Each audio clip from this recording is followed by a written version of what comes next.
राजधानी ब्यूरो, सच कहने का साहस और सलीका। हम हैं आपकी आवाज, राजधानी ब्यूरो। विदिशा शमशाबाद तहसील के ग्राम पाटन के जागीरदार स्वर्गीय मर्दन सिंह यदुवंशी के जन्मदिन के अवसर पर यादव समाज द्वारा उनको श्रद्धांजलि दी गई। इस अवसर पर कांग्रेस के पूर्व कृषि मंत्री सचिन यादव शामिल हुए। वहीं गौ माताओं को कृष्ण गौशाला में हरा घास खिलाया गया। देखिए, आज दो कारणों से यहाँ पर मैं आया हूँ।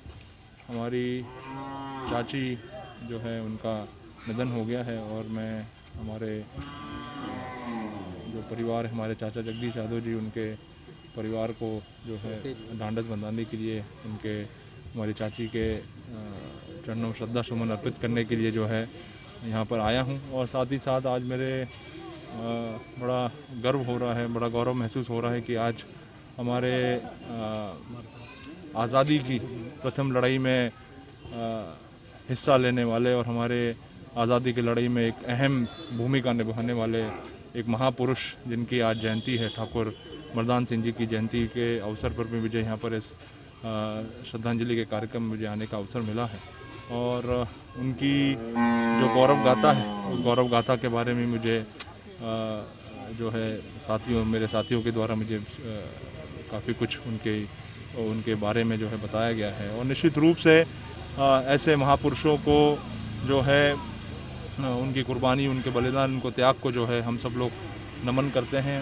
और उनके जो आदर्श हैं, उन आदर्शों पे हम लोग सब लोग चल पाएँ, ऐसी जो प्रेरणा है, उस प्रेरणा को लेकर के हम सब साथी जो है आगे समाज में रहना चाहिए। गौ माता का बड़ा बुरा हाल है, इसके बारे में आपका क्या विचार है, क्या कहेंगे इसके बारे में, किस तरीके से हम? देखिए, हमारी जब सरकार बनी थी और इस अल्प समय की हमारी सरकार ने आदरणीय कमलनाथ जी के नेतृत्व में हमारी गौ माता की सेवा के लिए बहुत बड़े कदम हमारी सरकार ने उठाए थे। जो दुर्दशा हमारी गौ माता की पूर्व की भारतीय जनता पार्टी की सरकार के दौरान थी, हमारी गौ माताओं को सड़कों पर रहने के लिए मजबूर होना पड़ता था, हमारी गौ माताएँ सड़कों के हादसों का शिकार होती थी। तो ये सब चीज़ों को हमारी सरकार ने संज्ञान में लिया और एक सच्चे गौ भक्त होते हुए जो है गौ माता के लिए हमने पूरे मध्य प्रदेश में चरणबद्ध तरीके से हमने गौशालाओं का निर्माण करने का काम हमारी सरकार ने हाथ में लिया। और आदरणीय कमलनाथ जी के नेतृत्व में हमने प्रथम चरण में लगभग 1000 गौशालाओं का निर्माण पूरे मध्य प्रदेश में करा।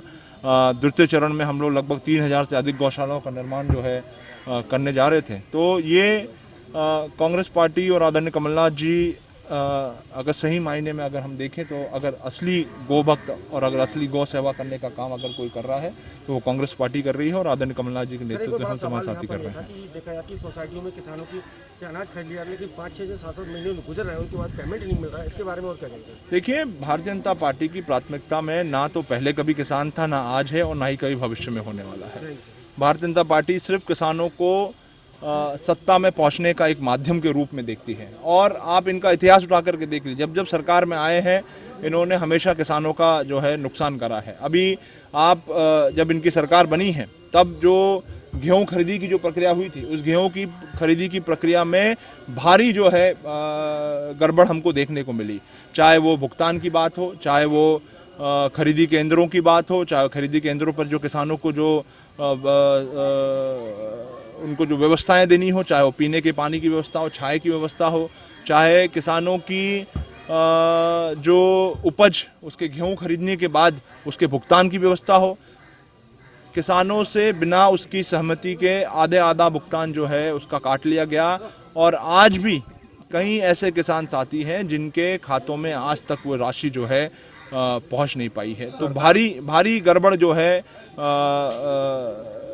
और भारतीय जनता पार्टी का जो किसान विरोधी चेहरा है इस 4 महीने में जो है पूरे मध्य प्रदेश की जनता के सामने आ गया है। निश्चित ही मतलब सरकार में रहते हुए मतलब काम किए गौशाला के लिए, लेकिन इसके बाद अभी जो समय रहा इसमें हमने प्रतिपक्ष में रहते हुए क्या काम किए और आगामी आने वाले समय में हमारे ऐसे क्या काम रहने वाले होंगे गौशाला को लेकर, जो देखिए डॉक्टरों का मतलब यहाँ पर सिर्फ रिकॉर्ड में यहाँ साइन हो जाते हैं, इस टाइप से हर जगह यही स्थिति है, हर गौशाला में यही। देखिए, हमारी तो पुनः हमारी सरकार बनने वाली है। उपचुनाव अभी जो आने वाले हैं उस उपचुनाव में भारतीय जनता पार्टी और जो तमाम लोगों ने जिन्होंने जनमत का, लोकतंत्र का अपमान करने का काम किया है और लोगों के वोटों को बेचने का काम किया है, लोग उनको सबक सिखाएंगे। पुनः आदरणीय कमलनाथ जी के नेतृत्व में हमारी सरकार बनेगी। और जो एक हमने गौ माता की सेवा के लिए हमने एक जो पहल जो शुरुआत हमने करी थी उसको हम लोग आगे ले जाएंगे। और जब तक हमारी गौ माता जो है सुरक्षित नहीं होगी, जब तक हमारी गौ माता की पर्याप्त व्यवस्थाएं नहीं होंगी, तब तक हमारी ये योजना आगे बढ़ती रहेगी। पूरा दावा कर रहा है, दूसरी तरफ आपके जो मंत्री हैं, जो आपके नेता पार्टी छोड़कर दूसरी पार्टी में शामिल हो रहे हैं, इनके बारे में भी क्या कहेंगे? देखिए, कांग्रेस पार्टी ने हमेशा जो है लोगों को आगे बढ़ाने का काम किया है। और कांग्रेस एक पार्टी नहीं है, कांग्रेस की विचारधारा है। और इसमें राजनीति में जो है आना जाना चला रहता है, लेकिन कांग्रेस जो है पूरी मजबूती पूरी ताकत के साथ जो है जनता के साथ में मिलकर के पुनः सरकार में कायम रहेगा। ये जो प्रतिमा है, ये किनकी प्रतिमा है, उनका क्या इतिहास रहा है? जी, ये पट्टन जागीर के स्वर्गीय ठाकुर मर्दन सिंह यदुवंशी जागीरदार साहब की फ़ोटो है। आज उनकी जन्म जयंती है।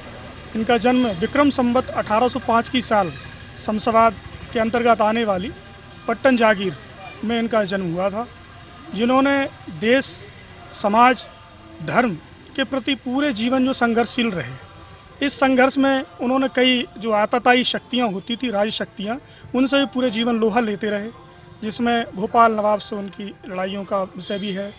अंग्रेज़ों से भी उनकी हमेशा वैमनस्यता रही, क्योंकि वह देशभक्त थे और उन्होंने झांसी वाली रानी का साथ दिया।